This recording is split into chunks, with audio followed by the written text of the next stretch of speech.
안녕하세요. 저는 수영 강사를 하고 있는 30대 중반 남자입니다. 아내도 저와 같이 스포츠 센터에서 에어로빅 강사를 하고 있는데 같은 직장에서 만나 연애를 했고 결혼까지 하게 됐죠. 서로 운동을 직업으로 하고 있다 보니까 성격도 잘 맞고 급속도로 가까워져서 마침내 결혼까지 하게 됐어요. 게다가 서로 종교도 같아서 같이 교회에 다녔습니다. 사실 저는 아주 열심히 다니진 않지만 그래도 서로 같은 종교라서 그 문제로 다투지는 않을 거라 생각했죠. 그리고 저와 아내는 같은 체육인이기도 하고 같은 종교를 갖고 있어서 천생연분이었어요. 체육인들은 종교 문제뿐만 아니라 직업적인 특성 때문에 비체육인들과 대화를 나눌 때 좀 부딪히는 문제가 있거든요. 솔직히 우리 같은 체육인들은 좀 단순한 구석이 있습니다. 매사에 복잡하게 생각하지 않고 소위 말빨이라는 게 다른 사람들보다 부족하기 쉽거든요. 그래서 비체육인과 연애를 시도할 때 최대 걸림돌이 대화였죠. 소개팅 같은 데 가면 상대 여성이 저를 보고 첫눈에 호감을 갖습니다. 몸도 건장하고 제가 수영을 하다 보니 어깨가 다른 남자들보다 넓거든요. 그래서 연예인들처럼 작은 얼굴은 아닌데도 상대적으로 얼굴이 작게 보이면서 호감을 발산했어요. 하지만 그 뒤에 만남이 잘 이어지지 않았죠. 제가 그렇게 말재간이 있지는 않거든요. 말보다는 몸쓰기를 좋아하다 보니 그렇게 된 거죠. 그리고 아내도 저와 마찬가지였습니다. 그래서 아내와 관계가 발전되고 연애를 할 때 서로 참 좋았죠. 연애 시절 데이트할 때도 여름철에는 물에서 즐길 수 있는 레저 스포츠를 하고 겨울에는 스키 같은 걸 즐겼어요. 스키는 아내와 제가 겨울철만 되면 무조건 시즌권을 끄는 뒤 매주 주말에 스키장에서 살다시피 했죠. 평일에도 수영 저녁반이 없는 날에는 야간 스키를 타러 가기도 했고요. 물론 저와 아내의 전공이 수영과 에어로빅인데 무슨 스키냐 의문을 가지실 수 있는데요. 보통 체육 전공한 사람들은 자기 전공이 아니어도 일반적인 레저 스포츠는 죄다 잘합니다. 체육 대학 다닐 때 배우기도 하고 남들보다 운동신경이 좀 발달되어 있어서 처음 하는 것도 금세 배우거든요. 그렇게 아내와 저는 비슷한 직업, 집안에 같은 종교를 가져서 서로 궁합이 잘 맞아 연애도 잘하고 결혼도 하게 됐죠. 그리고 그것뿐만이 아니었어요. 보통 드라마 같은 거 보면 둘이 좋아 죽어도 상대방 집안 어른들이 반대를 하면 결혼까진 못 가는 경우가 있잖아요. 그런데 저는 결혼 전 연애 시절에 처음 처가에 갔을 때 저 부모님들이 무척 저를 좋아하셨죠. 특히 지금은 장모님이 되신 당시는 여자친구의 어머님이 저를 참 좋아하셨습니다. 연애 시절 처음 아내 집에 방문했을 때 장모님이 저한테 그러시더라고요. 아휴, 어쩜 수영을 해서 그런지 어깨도 떡 벌어지고 몸매가 아주 예술이네. 그러면서 제 어깨를 막 쓰다듬으셨죠. 그런데 뭐 거기까지는 뭐 그러실 수 있겠다 싶었는데 그 뒤에는 제 하체 부위에 손을 대셨어요. 에휴, 장단지도 완전 말근육이야. 돌덩이처럼 아주 단단해. 그래서 저는 처음 뵀는데 좀 너무 과하게 친밀감을 표시하는 거 아닌가 당황스러웠죠. 그리고 제 표정을 읽은 아내가 상황을 무마하려고 이렇게 말했습니다. 자기야, 우리 엄마가 좀 부침성이 좋아. 그 말에 장모님도 눈치를 채시고 말씀하셨죠. 아차, 이런. 오늘 처음 만나는데 내가 좀 주책을 부렸네. 하지만 당시만 해도 처음 방문하는 여자친구의 집이었고 장모님 성격이 워낙 외향적인가 보다 했습니다. 그리고 장모님도 운동을 좋아한다고 하시면서 제게 당신의 몸 관리가 어떠냐고 물어보셨죠. 그래서 장모님의 외관을 한번 훑어보는데 보통 그 연배의 여성들에 비해서 엄청 젊게 보이셨어요. 몸에 군살도 거의 없고 자세히 보지 않으면 30대 후반, 40대 초반 정도로 보일 정도였죠. 그렇지만 장모님과 반대로 장인은 완전히 약골로 보였습니다. 운동이랑 겉하고는 완전히 담쌓은 분처럼 자세도 꾸부정하고 바싹 마른 체형이었죠. 그 나이에 살이라도 좀 붙었으면 덜했을 텐데 지방이라고는 거의 없이 바싹 말라서 나이보다 더 늙어 보였어요. 바람이 세게 불면 휙 날아갈 것 같다고나 할까? 활기차고 거침없는 장모님과는 완전히 대조적으로 마른 장작처럼 힘없이 거실 구석에 앉아 계셨죠. 그리고 장모님은 그런 장인에 대해 이렇게 말씀하셨습니다. 땡땡 아빠 몸이 좀 약해서 건강하게 해달라고 열심히 기도를 하는데 기도가 부족해서인지. 그래서 제가 그냥 흘리는 말로 이렇게 물었죠. 병원에는 가보셨어요? 그랬더니 장모님이 아주 진지하게 이런 말씀을 하셨습니다. 아무래도 아주 못된 귀신이 붙은 것 같아. 귀신? 저는 장모님의 그 말을 들었을 당시에는 장모님이 아주 독실하신가 보다 했어요. 간혹 믿음 생활 열심히 하시는 분들 중에 교회를 열심히 다니면 병도 나을 수 있다고 믿으시는 분들이 있거든요.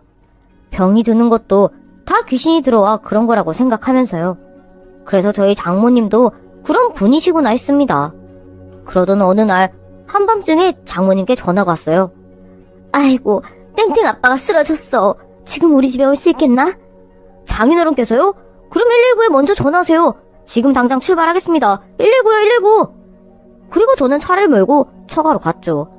저희 집과 처가는 그렇게 멀리 떨어져 있지 않거든요. 나중에 아이가 생기면 장모님에게 아이를 맡기기도 편할 것 같고, 그래서 처가 근처에 신혼집을 얻었습니다. 그래도 밤에 차가 막히지 않았을 때는 차로 아무리 빨리 가도 10분 이상 가야 했죠. 그래서 장모님이 바로 119에 신고를 했다면 제가 갔을 때 이미 구급차가 와 있어야 해요. 그런데 제가 처가에 막 도착했을 때 집 근처에는 구급차가 없었습니다. 저는 무슨 사정으로 119 구급차가 늦게 오고 있나 의아했어요. 그리고 그 의문은 처가 집 안에 들어가서 풀리게 되었죠. 어머니, 119 오고 있대요? 아이고, 이제 왔어. 119는요? 119? 연락 안 했는데. 예? 왜요? 빨리 응급실에. 아무래도 이미 숨이 넘어간 것 같은데 119를 부르기가 좀. 저는 도무지 장모님의 반응을 이해할 수 없었습니다. 그래서 급히 안방으로 뛰어 들어갔죠. 그런데 안방 분위기가 좀 이상했어요. 침대 한가운데 장인이 누워 계셨고 그 옆에 커다란 십자가가 눕혀져 있었죠. 그리고 침대 아래에는 성경책이 펼쳐져 있었는데 그 성경책이 한 권이 아니라 두 권이었어요. 왠지 방 안에 장인과 장모 외에 다른 사람이 있었다가 나간 것 같은 분위기였죠. 그래서 저는 장모님에게 물었습니다. 혹시 누가 왔다 가셨어요? 그랬더니 장모님은 좀 당황하시면서 말을 얼버무렸죠. 응? 아니, 누가 오긴 무슨. 저는 누워 계신 장인의 맥을 짚어봤습니다. 맥이 잡히지 않더라고요. 이미 숨을 거두신 것 같았죠. 그래도 일단 혹시 몰라서 심장 마사지를 해봤습니다. 제가 수영 강사라서 심장 마사지라든가 인공호흡 같은 긴급구조에 대해 훈련을 받았거든요. 그래서 몇 분 동안 심장 마사지를 해봤지만 속절 없었죠. 결국 저는 119에 전화를 걸었어요. 그리고 잠시 후 구급대원이 와서 장인 어른을 확인하고는 이미 운명하셨다고 얘기를 했습니다. 응급 환자가 아니라 이미 사망을 하셔서 구급대원들은 그리 서두르지 않고 장인을 들것에 실어 구급차를 옮기고 병원으로 향했죠. 그리고 장인을 병원 영안실에 모시고 아침에 올 때까지 기다렸다가 아내가 이번엔 병원에 가서 장인이 돌아가신 사실을 아내에게 말했어요. 어떻게 돌아가셨는지 그런 건 일절 말하지 않고 그저 주무시다가 돌아가셨다고 했죠. 저는 그렇게 장인의 장례를 치렀습니다. 당시 아내는 임신 5개월째였어요. 그런데 유산기가 모여 절대적인 안정이 필요했죠. 그러나 아버지 돌아가신 것도 충격인데 장례 치르느라 무리하면 안 될 것 같아 장례식장에 저녁 때 몇 시간만 오게 하고 제가 조문객들을 주로 맞았습니다. 조문객들은 제게 장인이 어떻게 돌아가셨는지 인사치레로 묻더라고요. 그때마다 저는 갑자기 심장 마비가 오셔서 돌아가셨다고 대충 둘러댔죠. 그런데 조문객 중에 특이한 분이 한 분 오셨어요. 교회 목사님이라고 하는데 장모님하고 아주 각별한 사이더라고요.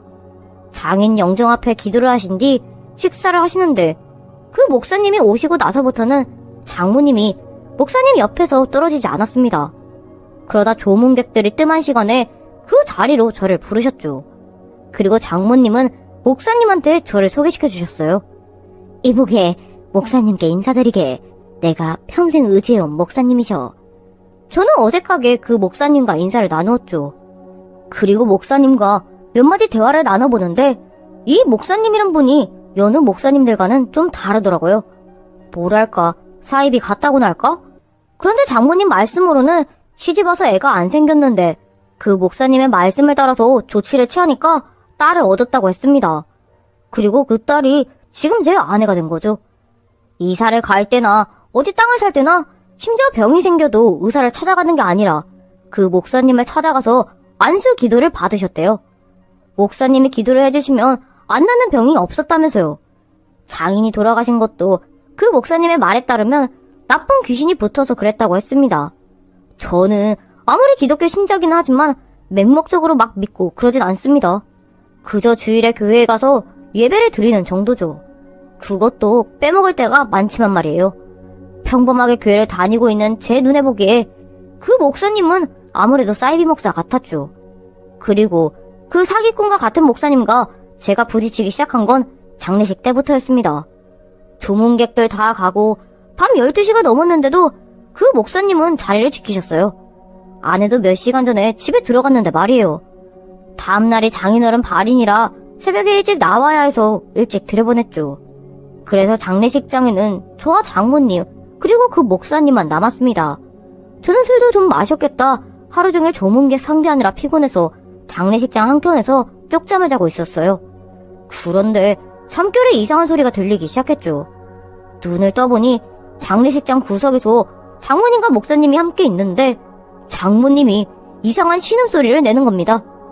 장모님은 누워 계셨고 그 옆에 목사님이 장모님의 몸에 손을 대고 있었죠. 저도 처음에 제가 꿈을 꾸는 줄 알았어요. 그 광경이 너무도 해게 망측했거든요. 그런데 꿈이 아니었죠. 아니, 저 양반들이 다른 것도 아니고 장례식장에서 뭐 하는 짓들이지? 민망한 일이기도 했지만 도저히 그대로 두고 볼 수 없어서 장모님이 있는 곳으로 갔습니다. 장모님, 지금 두 분이서 뭐 하시는 거예요? 저는 따지도 물었죠. 그랬더니 장모님은 대수롭지 않다는 듯 말하더군요. 응, 지금 목사님한테 기도를 받고 있어. 장인한테 붙어있던 귀신이 나한테 들어올 수도 있거든. 정말 기가 막혔죠. 모르는 사람이 보면 목사님이 장모님을 더듬는 것처럼 보였거든요. 그런 걸 기도라고 하니 참 황당했습니다. 그런데 그 목사님이란 사람의 말은 더 가관이었죠. 사이분한테도 귀신이 보입니다. 정말 어이가 없더라고요. 지금 이 양반이 무슨 소리를 하는 건가 황당했습니다. 그래서 저는 너무 기분이 더럽고 나빠서 그 목사님을 좀 무례할 정도로 대하며 돌려보냈어요. 제가 보기에 장모님은 완전히 그 사기꾼 같은 목사님한테 놀아나고 있는 것으로 보였죠. 어찌됐든 장례를 마치고 저는 아내한테 조심스럽게 목사님이라는 사람에 대해 말을 했습니다. 아내도 그 목사님을 잘 알고 있더라고요. 그 목사님, 엄마가 아주 많이 의지하시는 분이야. 우리 집 일이라면 본인 일처럼 아주 적극적으로 기대해주시고 도와주셔. 그래서 저는 아내한테 장례식장에서 장모님과 목사님이 했던 일을 얘기해줬어요. 그런데도 아내는 대수롭지 않게 여기더라고요. 장인이 살아계실 때도 목사님이 집에 찾아와 귀신을 쫓는 기도를 종종 했다는 겁니다. 어처구니가 없더군요. 도무지 제 상식으로는 납득할 수가 없었죠. 그런데 장례식을 마치고 며칠이 지나 저희 부부에게 또 다른 불운이 덮쳤습니다. 아내가 유산을 한 거였죠. 가뜩이나 아내는 유산기가 보여서 병원에 입원한 상태였는데 장인이 돌아가시고 조심한다고 했지만 아무래도 무리를 할 수밖에 없었어요. 그래서 엎친 데 덮친 격으로 그만 유산을 하고 말았습니다. 아내는 유산을 하고서 엄청 울었어요. 아버지도 돌아가시고 뱃속 아이까지 잃었으니 그 상심이 얼마나 컸겠습니까? 저도 너무 마음이 착잡해서 괴로웠죠. 그래도 저보다 수십, 아니 수백 배는 더 아파할 아내를 위로하기 위해 마음을 굳게 먹었어요. 유산을 하고 나서 아내는 스포츠센터에 병가를 내고 잠시 처가에서 요양을 했죠. 처음에는 아내가 당분간 처가에서 함께 지내면 안 되겠냐고 하더라고요. 하지만 저는 장례식장에서 있었던 일 때문에 장모님과 같이 있는 게 좀 꺼려졌죠. 아내는 장인도 없는 집이라 썰렁하니까 사람 옮기를 못할 겸 같이 있자고 졸랐지만 저는 한사코 핑계를 둘러대며 아내만 처가로 보냈습니다. 그리고 그렇게 한 달쯤 지났을 때 아내한테서 연락이 왔어요. 퇴근하고 처가로 오라고 하더라고요. 같이 저녁 식사를 하자면서요. 그래서 이것까지 거절하기엔 좀 눈치가 보여서 처가에 가서 저녁을 같이 먹었습니다. 그런데 장모님은 저녁을 먹는 자리에서도 이상한 헛소리를 풀어놓기 시작했죠. 장인이 돌아가시고 나서도 집안에 나쁜 귀신이 떠나지 않았다는 거예요. 아내가 유산한 것도 그 귀신 탓이라면서요. 저는 또 그 소리를 들으니까 발끈해서 얘기했죠. 장모님, 제발 그런 말도 안 되는 소리 좀 하지 마세요. 이 사람 원래 유산기가 있었어요. 의사 선생님이 절대적인 안정이 필요하다고 했는데 장인어른이 돌아가신 겁니다. 장례 치르느라 스트레스 받고 그래서 악화된 거지. 무슨 귀신이 어쩌고저쩌고입니까? 자네도 교회 다니지 않나? 성경 말씀에 다 나와 있는 건데 왜 안 믿어? 귀신 쫓으니까 장님이 눈을 뜨고 안진뱅이가 일어서고 그랬잖아. 목사님도 그러셨어. 귀신을 제대로 쫓아내야 다시 아이도 가질 수 있고 건강을 유지할 수 있대. 저는 언제까지 장모의 그런 헛소리를 들어야 하나 화가 치밀었어요. 그래서 더 이상 있다가는 저도 화를 참지 못하고 막 성질을 부릴 것 같아서 집에 돌아오려고 했습니다. 그랬는데 아내가 저를 붙잡았죠. 네, 엄마야. 날 봐서라도 그냥 엄마 말 좀 들어주면 안 돼? 엄마가 당신 잘 되라고 저러지 뭐 못 되라고 그러겠어? 그냥 그러려니 하고 좀 봐줘. 응? 눈물까지 흘려가면서 저를 붙잡는 아내를 보니까 도저히 그냥 뿌리칠 수가 없었습니다. 그래서 감정을 꾹 누르고 거실 소파에 앉아 있었어요. 그런데 아내가 차를 내오더라고요. 그래, 차 한 잔 마시면서 감정 누그러뜨리자 하는 마음에 저는 천천히 차를 마셨죠. 그러고는 뒤부터 기억을 잃었습니다. 갑자기 잠이 든 건지 기절을 한 건지 그냥 완전히 기억이 사라졌죠. 그리고 다시 눈을 떴을 때는 정말 끔찍한 일들이 벌어졌어요. 정신을 잃고 시간이 얼마나 흘렀을까? 이상한 느낌을 받으며 무거운 눈꺼풀을 올렸죠. 그러자 저는 침대에 누워있었고 제 주변에 아내와 장모 그리고 문제에 그 사이비 목사가 앉아 있었습니다. 그들은 알아들을 수 없는 말을 마구하며 기도를 하는 듯했죠. 그 알아들을 수 없는 말이라는 게 소위 방언이라는 거예요. 저도 교회 다니면서 간혹 그런 방언 기도를 하는 사람을 보긴 했지만 저를 둘러싸고 여러 사람이 한꺼번에 방언 기도를 하니까 공포를 느꼈습니다. 그리고 그때 목사가 자리에서 일어서더니 알 수 없는 말들을 외치기 시작했죠. 아내와 장모는 옆에서 더 큰 소리로 방언 기도를 했어요. 저는 거기서 벗어나 보려고 비명을 지르기 시작했습니다. 그러니까 목사는 더 큰 소리로 이렇게 외쳤죠. 귀신아, 물러거라! 예수님의 이름으로 명하노니 쏙 물러가라! 귀신이 붙어있는 제 육신에 예수가 와야 귀신이 떠날 수 있다고 말하면서요. 그리고 목사는 저한테 아주 험한 욕설을 퍼붓기 시작했습니다. 저한테 하는 욕이라기보다는 제 안에 있는 귀신한테 하는 소리였죠. 저한테는 그게 그것처럼 여겨졌지만 말입니다. 앞서 말했다시피 저는 체육인이에요. 보통 사람들보다 힘이 센 편이죠. 그리고 생명의 위협을 느껴서인지 그때는 더 초인적인 힘이 나왔습니다. 그래서 저는 있는 힘껏 몸부림을 쳤고 목사가 침대 아래로 굴러떨어졌죠. 그러자 방언 기도를 하고 있던 장모와 아내가 깜짝 놀랐어요. 그리고 저는 온 정신과 힘을 다해서 침대에서 빠져나왔습니다. 지금 뭐 하시는 거예요? 미쳤어요? 그랬더니 장모와 아내는 더 큰 소리로 거의 울부짖듯 기도를 했죠. 주여, 주님의 이름으로 명하노니 귀신아 물러가라. 그 소리에 저는 그대로 도망치듯 처가를 빠져나왔습니다. 그러나 처가를 나와서 경찰에 신고를 할까 이런 생각도 해봤지만 경찰한테 이야기해봤자 저를 미친놈이 헛소리한다고 여길 것 같더군요. 저라도 제가 겪은 일들을 들으면 말도 안 되는 헛소리라고 여겼을 거예요. 그러나 뭔가 맹목적으로 믿게 되면 정말 이상한 짓을 하는 경우가 있습니다. 어쨌든 그 일이 있고 난 뒤 저는 지금까지 아내와 별거 중이에요. 아내는 장모와 함께 처가에 있죠. 하루에도 몇 번씩 아내와 장모가 번갈아 가면서 제게 전화를 걸어요. 그 목사님한테 귀신 축사 기도를 받아야 임신을 할 수 있고 건강하게 아이를 낳을 수 있다고요. 도저히 제 상식으로는 받아들일 수가 없습니다. 그래서 아내와 장모에게 저는 이렇게 말했어요. 그 사이비 목사 말을 계속 믿을 거면 이혼하자고요. 저랑 이혼하고 그 사이비 목사가 점지해주는 남자를 만나라고요. 그러나 여전히 아내와 장모는 저를 설득하려고 하는데 저는 그럴수록 이혼에 대한 결심이 강해지고 있네요. 어떻게 하면 무사히 이혼할 수 있을까요?